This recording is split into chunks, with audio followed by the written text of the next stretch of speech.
Hi hello welcome to Lavanya Kishore YouTube channel. நான் இன்றைக்கி உங்கள் எல்லாருக்கும் ஒரு ஸ்வீட் டிஷ் தான் செய்ய போகிறேன். பால் கொழுக்கட்டைனா எல்லாருக்குமே ரொம்ப ரொம்ப பிடிக்கும். ஸோ அதுக்கு தேவையான இன்க்ரீடியன்ஸ்லாம் குயிக்காக பார்த்துடலாமா? ஒரு 3 ஏலக்காய் எடுத்து வச்சுருக்கேன், 1 கப் துருவின தேங்காய் அண்ட் 1 கப் வெல்லம். ஸோ இந்த வெல்லம் வந்து நீங்கள் எவ்வளோ கொழுக்கட்டை மாவு எடுத்திருக்கீங்களோ அந்த அளவுக்கு ஏற்ற மாதிரி வெல்லம் எடுத்திருக்கேன். சால்ட்டு 1 டம்ளர், தண்ணி 1 டம்ளர், இடியாப்ப மாவு, கொழுக்கட்டை மாவு இடியாப்ப மாவு எல்லாம் ஒன்று தான், அரிசி மாவு. ஸோ அப்புறம் 2 டம்ளர் தேங்காய் பால். ஸோ இது எல்லாமே எடுத்து வச்சுக்கிட்டேன். ஃபஸ்ட்டு ஸ்டெப்பு ஒரு திக்கான ஒரு பாட்டம் பேன். நான் இன்றைக்கி கடாய் எடுத்திருக்கேன். ஸோ ஒரு திக்கான பாட்டம் பேன் எடுத்துக்கோங்க. அதில் 1 டம்ளர் தண்ணி ஊற்றிக்கோங்க. நம்ம எந்த அளவு நம்ம அரிசி மாவு எடுத்து வச்சுருக்கோமோ அதே அளவு தான் தண்ணி. ஸோ 1 டம்ளர் அரிசி மாவு, ஸோ 1 டம்ளர் தண்ணி. ஸோ அந்த தண்ணி நான் கடாயில் ஊற்றி வச்சுருக்கேன். இது வந்து நல்லா கொதித்த உடனே அந்த மாவு எடுத்து போட்டு கலர போகிறோம். ஸோ இதில் நான் ஒரு 2 பிஞ்ச் ஆஃப் சால்ட்டு போட்டிருக்கேன். இந்த கொழுக்கட்டை மாவு பார்த்திங்கன்னா இப்போ ரெடிமேடாகவே இருக்குது. அணில் கொழுக்கட்டை மாவு இருக்குது அண்ட் அதர் பிராண்ட்ஸ்லேயும் இருக்குது.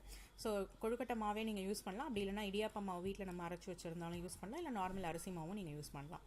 ஸோ தண்ணி கொதிக்கும் போது கொஞ்சம் கொஞ்சமாக இந்த மாவை கொட்டி கலருங்க. ஸோ இது நல்லா இந்த மாதிரி சுருண்டு வரணும் மாவு. நீங்கள் தண்ணி இது வந்து ஆக்சுவலி பத்தாதோன்னு நினைக்காதீங்க. இது 1 டம்ளர் அரிசி மாவுக்கு 1 டம்ளர் தண்ணி தான். ஸோ அது கூடவே நான் வந்து 1 கப் துருவின தேங்காய் எடுத்து வச்சுருந்தேன், ஒரு சின்ன கப் துருவின தேங்காய் எடுத்து வச்சுருந்தேன். ஸோ அதையும் சேர்த்து இந்த மாதிரி நல்லா கலந்துக்கோங்க. இந்த மாதிரி சுருண்டு வரணும்.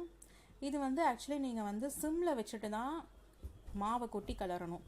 நீங்கள் இல்லைனா அடுப்பை கூட அணைச்சிட்டு கூட நீங்கள் கலருங்க. ஏன்னா ஹையில் வச்சு பண்ணிங்கன்னா ரொம்ப கஷ்டம் அது கலர்றது. சிம்மில் வச்சு கலருங்க. இதோட பதம் என்னென்னா, நீங்கள் தொட்டு பார்த்தீங்கன்னா உங்கள் கையில் ஒட்டாமல் வரணும்.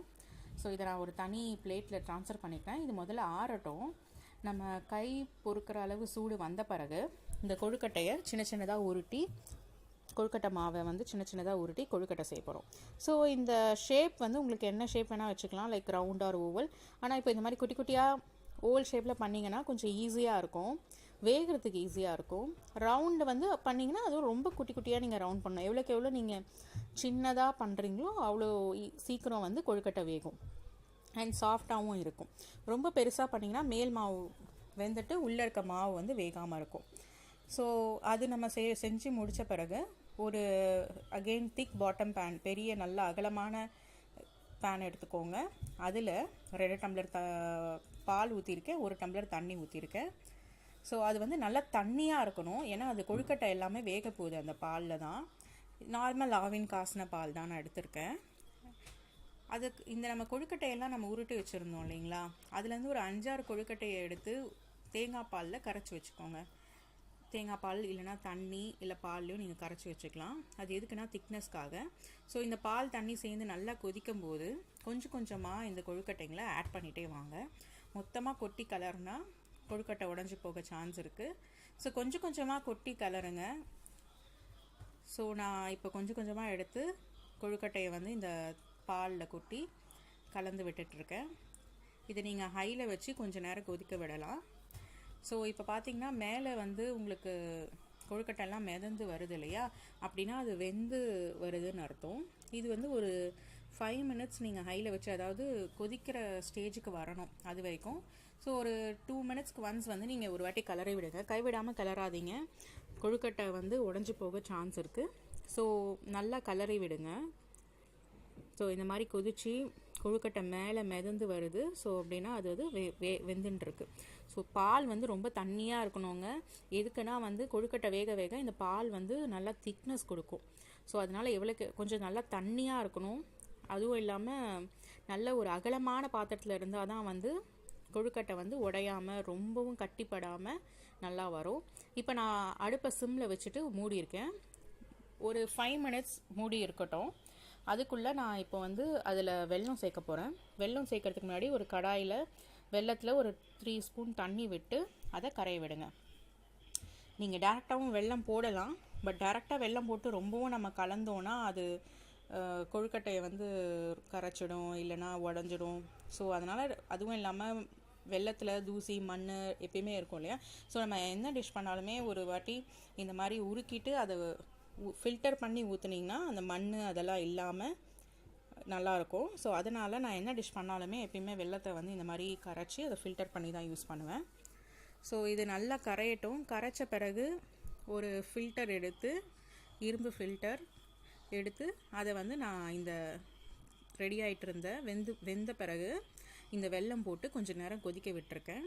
அதில் நம்ம ஏலக்காய் எடுத்து வச்சுருந்ததையும் பவுடர் பண்ணி இதில் ஆட் பண்ணியிருக்கேன்.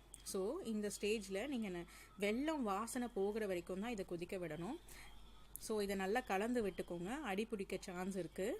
ஸோ அதனால் நல்லா கலந்துட்டு வெல்லம் வாசனை போன பிறகு நம்ம தேங்காய் எடுத்து வச்சுருந்தோம் இல்லையா, துருவின தேங்காய் ஃபஸ்ட்டு ஒரு கப் அந்த மாவுலேயே ஆட் பண்ணோம். நான் சும்மா கொஞ்சம் ஒரு 3 ஸ்பூன் தனியாக எடுத்து வச்சுருந்தேன். இதை இந்த ஸ்டேஜில் போட்டு கலரலாம். உங்களுக்கு நிறைய வேணும்னா நிறைய போட்டுக்கலாம். ஸோ இந்த ஸ்டேஜில் வெல்லம்னா நல்லா கொதித்து வாசனை போன பிறகு நம்ம எடுத்து வச்சுருந்த அந்த 2 கிளாஸ் தேங்காய் பாலையும் நான் இதில் ஊற்றுறேன். இது ஆக்சுவலி ஃபஸ்ட்டு ஊற்றின பிறகு உங்களுக்கு தண்ணியாக தான் தெரியும். ஒரு கொதி நுரையா மேலே நுரை வந்து கொதி ஸ்டேஜ் வர வரைக்கும் இந்த தேங்காய் பால் விடலாம். ரொம்பவும் கொதிக்க விடாதீங்க, திரிஞ்சு போன மாதிரி ஆகிடும். ஸோ இது இவ்வளோ தண்ணியாக இருக்கேன்னு நீங்கள் பயப்பட வேண்டாம். நம்ம அதுக்கு தான் அந்த கரைச்சி வச்சுருந்தோம் கொழுக்கட்டை மாவு எடுத்து அதை ஆட் பண்ணிக்கலாம். இன்னொரு விஷயம், ரொம்ப சூடாக கொதிக்கிற ஸ்டேஜில் இருக்கும்போது இது நமக்கு வந்து ரொம்ப தண்ணியாக இருக்க மாதிரி தெரியும். ஆனால் ஆறின பிறகு அது வந்து கெட்டியாகிடும். அதனால் நீங்கள் அடுப்பில் இருக்கும்போதே ரொம்ப கெட்டியாக இறக்க வேண்டாம், கொஞ்சம் தண்ணியாக ஒரு பாயசம் ஸ்டேஜுக்கு நீங்கள் இறக்குங்க. அப்போ தான் அது ஆறின பிறகு கொஞ்சம் நல்ல திக்கான கன்சிஸ்டன்சிக்கு வரும். உங்களுக்கு ரொம்ப கட்டியாக வேணும்னா நல்லா ரொம்ப நேரம் வச்சு கூட இறக்கலாம். பட் எனக்கு வந்து ஒரு பாயசம் ஸ்டேஜில், ஸோ இந்த ஸ்டேஜில் நான் எடுத்து சர்விங் பவுலில் மாற்றிருக்கேன். ஸோ கொழுக்கட்டை வந்து ரொம்ப சூப்பராக இருக்குது. ஸோ இந்த ஸ்டேஜே கரெக்டாக இருக்குங்க. இது ஆறாமல் இருக்குது. ஆறின பிறகு பார்த்திங்கன்னா இன்னும் கொஞ்சம்